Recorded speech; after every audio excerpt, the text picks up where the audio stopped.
April 7, 1945. The East China Sea, 200 miles southwest of Kyushu.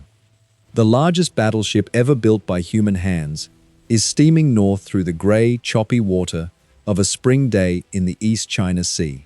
her bow wave rising high on either side as she makes 22 knots on the transit heading. And the men who designed her and built her and sailed her into this last mission believe she cannot be sunk by aircraft. Believe it because the design calculations say so,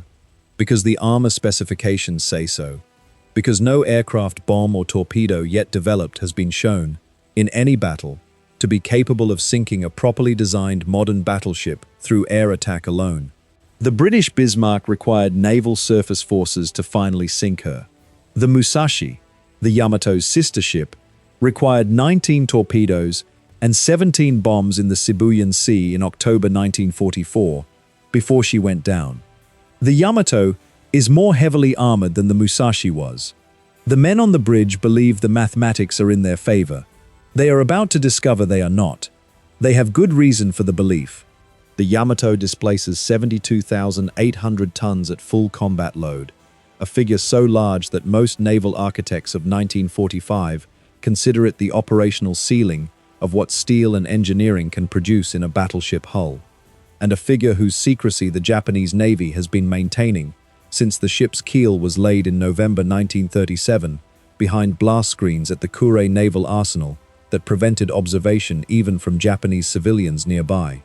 Her main belt armor is 16.1 inches of Vickers-type hardened steel plate, angled at 20 degrees to maximize its effective thickness against both shells and torpedoes.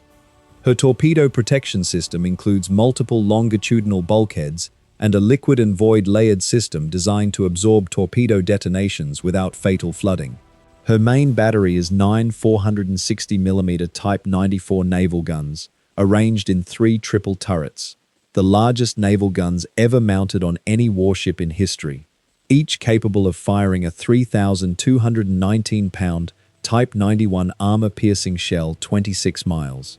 She is escorted by the light cruiser Yahagi and 8 destroyers, Isokaze, Hamakaze, Yukikaze, Asashimo, Kasumi, Hatsushimo, Fuyuzuki, and Suzutsuki, all that remains of the once vast Imperial Japanese Navy's surface fleet capable of this operation, on a mission whose name is Tengo Ichiban, and whose purpose is to beach herself at Okinawa and fight as a fixed artillery platform until her ammunition is expended and her crew is dead. She is carrying only enough fuel for the one-way trip to Okinawa, 2,332 tons of bunker C fuel oil, enough for the 340-mile transit to the beachhead, and the maneuvering required to reach the landing site, but insufficient for a return to Japanese waters. There is no fuel for the return, because there was no plan for a return. Her crew of 2,778 men has been told this, each in his own way. The officers in the formal briefings, the petty officers in the conversations that follow, the enlisted men in the gradual understanding that accumulates when the fuel manifests, show one-way quantities, and the operations order says nothing about the homeward voyage. They sail anyway, at 15:20 hours on April 6, 1945, in the late afternoon sun of the inland sea, as the first wave of 355 kamikaze aircraft is already departing from the Kyushu airfields to strike the American fleet off Okinawa, the human weapons and the steel weapon departing together on the missions from which neither is expected to return. And at 12:32 hours on April 7, 1945, the men on Yamato's bridge see the aircraft coming, hundreds of them, in organized attack waves from the American carriers of Task Force 58. And what they see among the aircraft they have been watching since 1942 and have learned to track and shoot down, and in some cases dismiss as too slow to threaten a well-defended warship, are the Grumman TBF Avenger torpedo bombers. Slow, lumbering, propeller-driven, with a maximum speed of 271 miles per hour, that every Japanese Zero pilot has been able to run down since 1942. The aircraft that the Japanese fighter pilots learned to dismiss early in the war as the slow-moving prey of an experienced interceptor. The aircraft that is about to do what nothing else in the American arsenal can do alone. Put enough torpedoes into the Yamato to sink the unsinkable. To demonstrate, in the most final and irreversible way available, that the Japanese pilots who dismissed it were wrong. The TBF Avenger is not an aircraft that inspires the instinctive respect that the faster, more maneuverable fighters provoke on first sight. It is big, 40 feet long, with a 54-foot wingspan that makes it the largest single-engine carrier aircraft in the world when it enters service, and slow and ungainly on the ground, requiring the specific and careful handling of the large aircraft whose ground clearance is limited and whose weight requires the full power of its right radial engine to get airborne from a carrier deck with a full weapon load. It looks like what it is, a truck designed to carry a specific and very heavy payload to a specific and very dangerous place. It was designed by the engineering team at the Grumman Aircraft Engineering Corporation in Bethpage, New York, the same team that had produced the F-4F Wildcat and would produce the F-6F Hellcat, in response to a 1939 Navy requirement for a torpedo bomber to replace the obsolete Douglas TBD Devastator, whose performance limitations had been obvious before the war, and whose combat record at Midway would confirm the obsolescence in the most irrevocable way available. The design brief's requirements are unambiguous. Carry a standard aerial torpedo at combat range, survive the anti-aircraft fire and fighter interception that the approach to a defended target produces, and deliver the weapon with enough accuracy to hit a maneuvering warship at combat range. The Navy wants a weapon delivery system. Grumman builds one, an aircraft that is unglamorous, reliable, and capable of doing exactly what the requirement specifies, delivered on time and in sufficient quantity. The TBF is not the aircraft that anyone falls in love with at first sight. It is the aircraft that does the job. The TBF that emerges from the design process in 1940 and enters production in 1941 is an aircraft whose capabilities are almost entirely functional rather than aesthetic, built to do a specific and dangerous job, not to look graceful doing it. It carries a single 22-inch Mark 13 aerial torpedo in an internal weapons bay that occupies the center of the aircraft's fuselage, the first American carrier aircraft to carry its torpedo internally, a design decision that reduces the aircraft's aerodynamic drag compared to the torpedo-carrying aircraft that hang their weapons externally on racks beneath the fuselage, and which limits the aircraft's speed to the torpedo's minimum release speed rather than the airframe's maximum speed. The internal bay's weapon is delivered from level flight at low altitude, the standard aerial torpedo drop that requires the pilot to fly straight and level at 200 feet and 150 miles per hour for the final approach, a period of straight and level flight during which every anti-aircraft gun on the target ship is aiming at the aircraft. The Wright R2600-8 twin Cyclone 14-cylinder air-cooled radial engine, developing 1,700 horsepower, gives the Avenger the power to carry the torpedo's 2,000-pound weight and still reach the target under combat conditions, at a speed that is too slow for comfort, but fast enough to be operationally viable when the tactical situation is correctly managed. The defensive armament, 2.50 caliber M2 Browning guns in a power-operated dorsal turret, one 30 caliber gun in a ventral stinger position, and one 50 caliber gun firing forward through the cowling, gives a crew of 3 the specific defensive capability that the torpedo bomber needs to survive the approach to the target under fighter attack without a complete fighter escort. Though the American operational experience of 1942 and 1943 will make clear that the defensive armament's sufficiency depends heavily on how many Zeros are intercepting and how well the fighter escort is doing its job. The crew of 3, pilot, turret gunner, and radio man/ventral gunner, is itself a design feature that the single-seat fighter's crews can never provide. 3 sets of eyes scanning 3 sectors of the sky simultaneously. 3 human beings sharing the specific and focused attention of the men who know that the Japanese Zero is faster and more maneuverable than their aircraft, and who are relying on their defensive guns, their formation discipline, and whatever fighter escort the tactical situation provides to get them to the drop point and back. The crew relationship in the Avenger is the relationship of the bomber crew in miniature. Three men whose survival depends on each other's specific contribution, whose communication through the aircraft's interphone system is the communication of men sharing a life-threatening situation, and who have learned to trust the other two with the specific and practical trust of the combat crew. The Japanese pilots who first see the TBF in combat at the Battle of Midway in June 1942 see its speed, or rather, its lack of speed,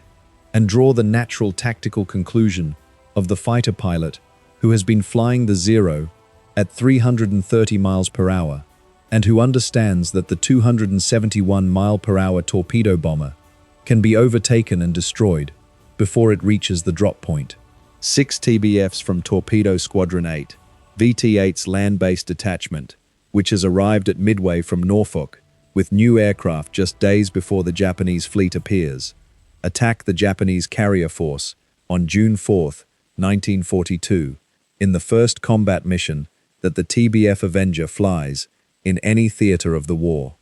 The mission produces the specific and visceral illustration of the Japanese fighter pilot's assessment of the slow torpedo bomber. 5 of the 6 are shot down in the approach, the Zeros hitting them before they can reach the drop point. 1 returns to Midway, damaged so severely that the hydraulic system is gone and the belly gunner is dead and the torpedo is still aboard because the aircraft was too badly hit to complete the drop. The Japanese Zero pilots, who have just destroyed 5 of the 6 Avengers attacking them, have confirmed what their pre-war doctrine said about slow torpedo bombers attacking defended carrier formations without fighter escort. It is a mission whose survival rate is the survival rate of the individual brave enough to fly it, and whose success rate is essentially 0 when the defenders can see the attack coming. What the Japanese fighter pilots do not see at Midway, do not see because it is not yet visible in the outcome of the June 4th torpedo attacks that are being destroyed one after another, 5 of the 6 TBFs gone, and most of the Devastators gone, and none of the torpedoes hitting anything, is that the TBF's attack, along with the TBD Devastator attacks of the carrier-based torpedo squadrons of VT-3, VT-6, and VT-8, is drawing the Zero combat air patrol down to low altitude in the process of intercepting the slow torpedo bombers. And that while the Zeros are at low altitude killing torpedo bombers, the SBD Dauntless dive bombers of Scouting 6, Bombing 3, and Bombing 6 are arriving at altitude overhead without fighter opposition, and the carriers Akagi, Kaga, and Soryu are about to be destroyed in 5 minutes of diving attacks whose decisive effect the torpedo bombers' deaths have made possible. The torpedo bombers are dying. The battle is being won. The TBF's role in the tactical scheme at Midway is not the role of the aircraft that scores the decisive hits. It is the role of the aircraft that draws the fighters down so that the aircraft that scores the decisive hits can arrive uncontested. The Japanese fighter pilots who have just confirmed their assessment of the Avengers' slow vulnerability do not understand yet what they have done by confirming it, have not understood that they have traded their combat air patrol's altitude for 5 torpedo bombers, and that the exchange rate is catastrophically wrong. The question, as the TBF Avenger enters full production at Grumman and at the Eastern Aircraft Division of General Motors, producing eventually 9,839 aircraft, making it the most produced American torpedo bomber of the war, and begins equipping the carrier air groups that will form the backbone of Task Force 58 in 1943 and 1944, is whether the Japanese Navy's tactical dismissal of the slow torpedo bomber will survive contact with the aircraft in its mature operational form. Armed with improved torpedoes, flown by trained and experienced crews who have absorbed the lessons of Midway and Guadalcanal, and employed in the coordinated attack doctrine that American carrier aviation has been developing and refining since the hard lessons of June 1942. June 19 through 20, 1944. The Philippine Sea, west of the Mariana Islands, the Great Marianas Turkey Shoot, the American nickname for the Battle of the Philippine Sea that the one-sided air losses give rise to,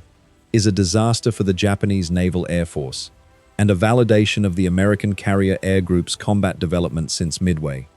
It is also the battle that demonstrates what the TBF Avenger becomes when it is properly employed. Not the suicidal approach run of Midway, but the coordinated weapon of a mature carrier air group whose fighter escort, attack coordination, and weapon reliability have all been developed to the point where the slow torpedo bomber's low speed is a manageable tactical problem rather than the fatal vulnerability it was in 1942. The Japanese mobile fleet under Vice Admiral Jisaburo Ozawa launches 373 aircraft in 4 attack waves against Admiral Raymond Spruance's Task Force 58. The American Combat Air Patrol, flying F-6F Hellcats, whose performance against the A-6M50 and the newer Yokosuka D-4Y Judy and Nakajima B-6N Jill torpedo bombers, has been definitively establishing American air superiority since the Marcus Island raids of late 1943, destroys 243 of the 373 attacking Japanese aircraft in the most one-sided carrier air battle of the entire Pacific War. Ozawa loses the carriers Taiho and Shokaku to American submarines, and the carrier Hiyo to carrier aircraft.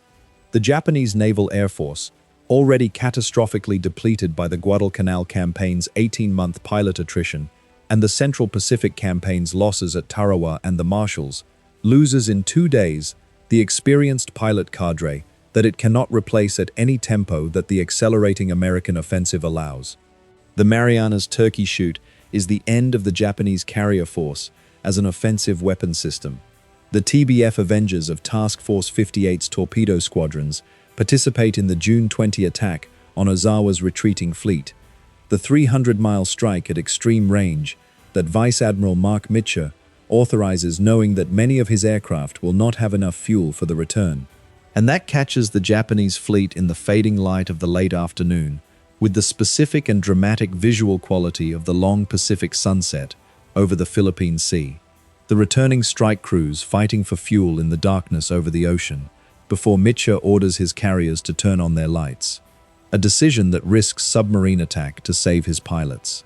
The combination of Hellcat fighter escort, SB-2C Helldiver dive bombers, and Avenger torpedo bombers produces the coordinated attack package that the Japanese carrier air groups of 1942 had never been required to defend against simultaneously. A package whose simultaneous presentation of dive attack threats from above and torpedo approach threats from low altitude and fighter suppression of the defending combat air patrol overwhelms the defending force's ability to concentrate on any single threat axis.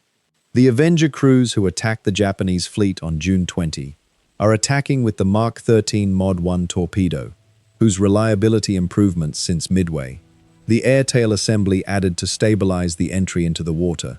the wooden drag ring added to slow the entry speed to within the weapon's structural tolerance, the depth mechanism adjusted and retested through the 2 years of operational feedback that the torpedo squadrons have been providing, have transformed it from the specific and documented embarrassment of the weapon that failed to detonate even when it hit its target into the reliable weapon that the attack doctrine requires and that 3 years of Pacific carrier warfare demanded. The Japanese fighter pilots who intercept the June 20 attack at extreme range as the American strike force makes its 300-mile approach find the Avengers flying with F-6F Hellcat escorts, whose performance advantage over the remaining A-6M50s is the performance advantage of the aircraft that was designed with knowledge of what the Zero can do, and whose Pratt & Whitney R2800 engine's power and the Hellcat's structural strength gives it the specific tactical capabilities to engage the Zero and win consistently.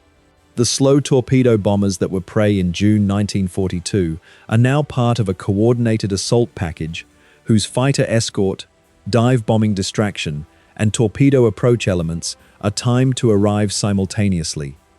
overwhelming the target's anti-aircraft fire and the defending fighter force simultaneously,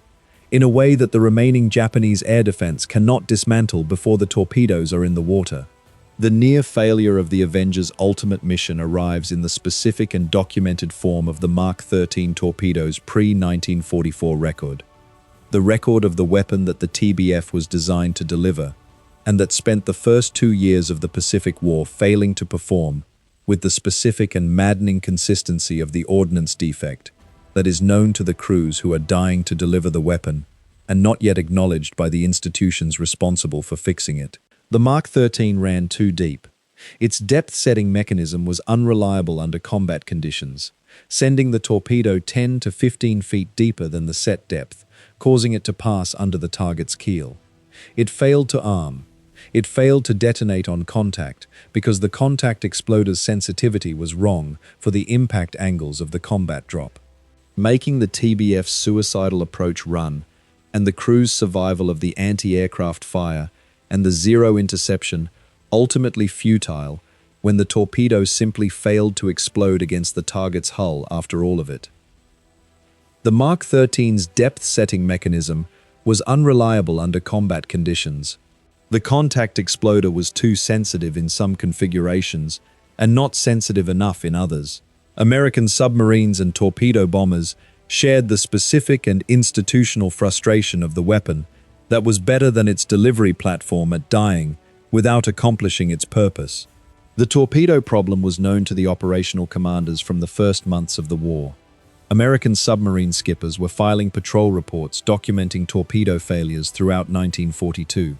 and the torpedo squadron commanders in the carrier air groups were filing the same reports after Midway. The Bureau of Ordnance resisted acknowledging the problem until Admiral Charles Lockwood, commanding submarines in the Pacific, essentially forced a live test that proved the contact exploder was defective. The Bureau of Ordnance finally acknowledged the scope of the torpedo's failure in mid-1943 and implemented the fixes: the deactivated influence exploder, the modified contact exploder, the improved depth mechanism that the operational commanders had been demanding since the first months of the war.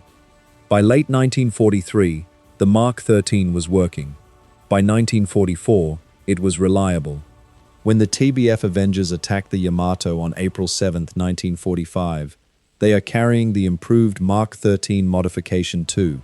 the torpedo that runs at the correct depth, arms reliably, detonates when it hits what it is aimed at, and whose contact exploder is sensitive enough at the impact angles of the standard aerial drop to initiate the Torpex explosive charge, whose 600-pound warhead creates the flooding that a 72,000-ton warship cannot ignore.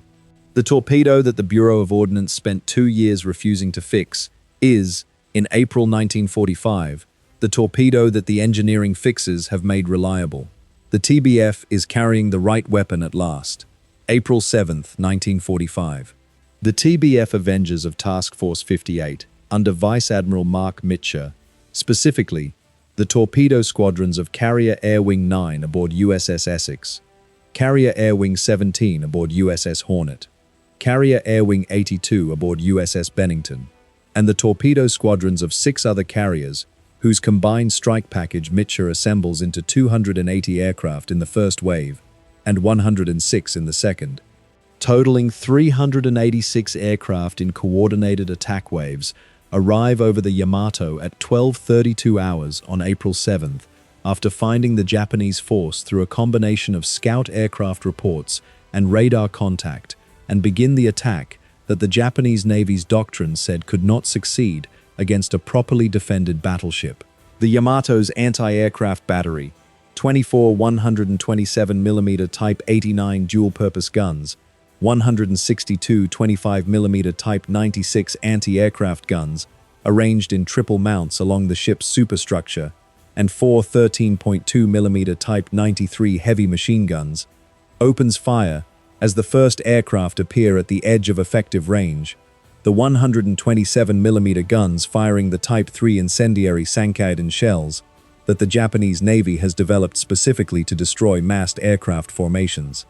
Each Type 3 shell contains 337 steel submunitions and incendiary tubes, set to detonate at a preset altitude with a mechanical time fuse, releasing an expanding cone of steel fragments and burning thermite particles in the path of the attacking aircraft. The visual effect of the Type 3 shells bursting across the sky, the multiple simultaneous detonations at multiple altitudes,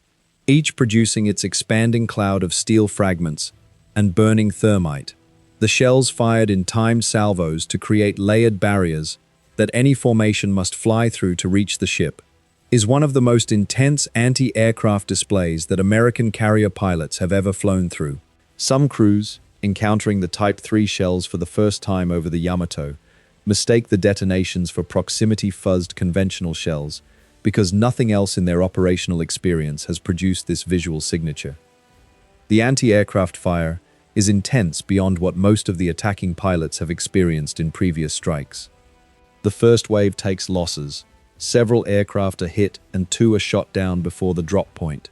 The Hellcat fighter escort engages the few remaining A6M50 fighters from the Yamato's land-based air cover over Kyushu, and the Zeros, outnumbered, flown by pilots whose training has been compressed by the war's pilot attrition to the point where the skills that made the Zero the Pacific War's most feared fighter in 1941 and 1942 have been diluted in the surviving force,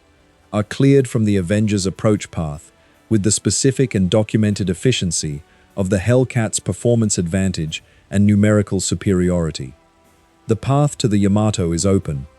The anti-aircraft fire is the only obstacle remaining. The TBF Avengers begin their torpedo runs at low altitude, 200 feet, 150 feet, some pilots pushing lower over the wave tops as the anti-aircraft fire tracks them, coming in from multiple directions simultaneously in the coordinated attack that the doctrine requires to overwhelm a maneuvering target's anti-aircraft fire and evasion capability. The sky around the approaching Avengers is filled with the black puffs of the 127mm shells and the lighter traces of the 25mm guns, a curtain of fire that the pilots fly through because the alternative is to abort the run and the torpedo does not deliver itself. The Yamato turns. She is fast for a battleship at 27 knots, her 4 Kampon-geared steam turbines developing 150,000 shaft horsepower and driving the 862-foot hull through the East China Sea chop, with the specific and impressive momentum of 72,000 tons moving at warship speed. Rear Admiral Kosaku Aruga orders maximum speed and hard rudder to comb the torpedo tracks, the classic tactic of turning the ship to present the narrow bow silhouette to the approaching torpedoes, reducing the target's cross-section from the 121-foot beam to the 38-foot waterline beam that the bow presents. The tactic that worked against early torpedo attacks, including notably the attack on the Yamato's sister ship Musashi at Leyte Gulf, where Musashi survived multiple early torpedo hits, is not working against the improved Mark 13 Mod 2 of 1945, whose gyroscopic guidance system has been improved for more consistent track, whose running depth is consistent at the set depth rather than the random variable it was in the weapon's early production versions,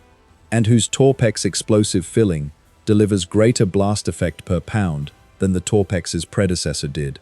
The first torpedo hits the port side, then another, then 3 more in rapid succession as the second wave's Avengers press their runs through the anti-aircraft fire. The Yamato lists to port as the counter-flooding systems attempt to compensate for the progressive flooding. The 16.1-inch belt armor that protects her waterline against shell fire is irrelevant against the torpedo that detonates below the belt. 11 torpedoes and 6 direct bomb hits strike the Yamato before she rolls over and explodes at 14:23 hours. The counter-flooding system that her designers built to compensate for torpedo flooding has been overwhelmed. Overwhelmed because the torpedoes have been hitting primarily on the port side, because the deliberate multi-direction attack approach of the Avenger crews has not been fully multi-directional in execution, and because 11 torpedo hits in the same hull produce flooding faster than any counter-flooding system can compensate. The list reaches 35 degrees to port, a list so severe that men on the port deck are standing on what was the ship's side rather than her deck, and on the starboard side, the deck has risen above horizontal. The order to abandon ship is given at approximately 14:15 hours, but the ship is rolling too fast for most of the crew to execute it, rolling at a rate that tells the men with the naval architect's training what is about to happen. The magazine detonation,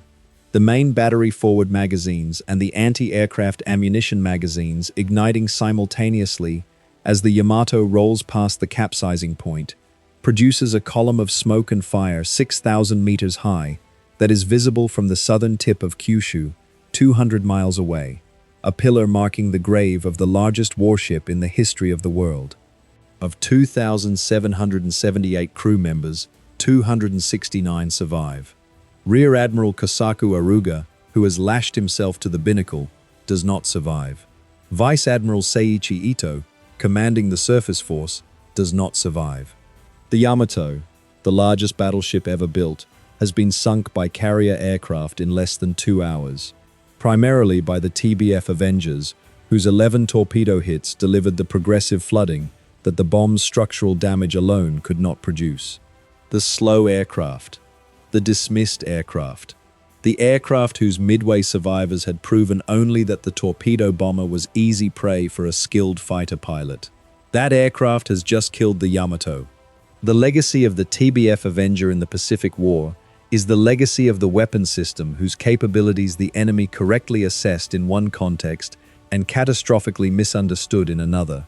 Misunderstood in the specific and consequential way of the tactical evaluation that freezes on the worst-case performance and fails to account for the other side's improvement trajectory. The Japanese fighter pilots who evaluated the TBF at Midway in June 1942 were correct in their assessment of what they saw. A slow torpedo bomber, attacking without fighter escort, with unreliable torpedoes, against a carrier force whose combat air patrol has not been drawn to altitude by other diversionary attacks, can be destroyed before it delivers its weapon. That assessment was accurate in June 1942, and the TBF's losses at Midway confirmed it.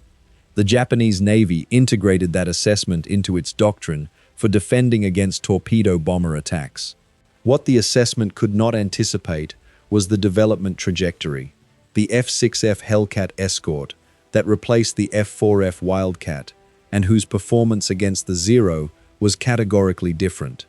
The improved Mark 13 torpedo, whose reliability transformed the weapon delivery from the futile gesture of 1942 into the decisive blow of 1944 and 1945. The coordinated attack doctrine, whose refinement through Guadalcanal and the Gilbert and Marshall Islands campaigns produced the integrated strike package that overwhelmed a single target's defense simultaneously from multiple axes. The accumulating American operational experience that produced the attack package of April 7, 1945, from the wreckage of what had not worked in June 1942. The Japanese doctrine that dismissed the TBF as manageable prey was the doctrine of an air force that correctly read the aircraft's limitations in 1942 and failed to account for the 2.5 years of American industrial production, pilot training, tactical development,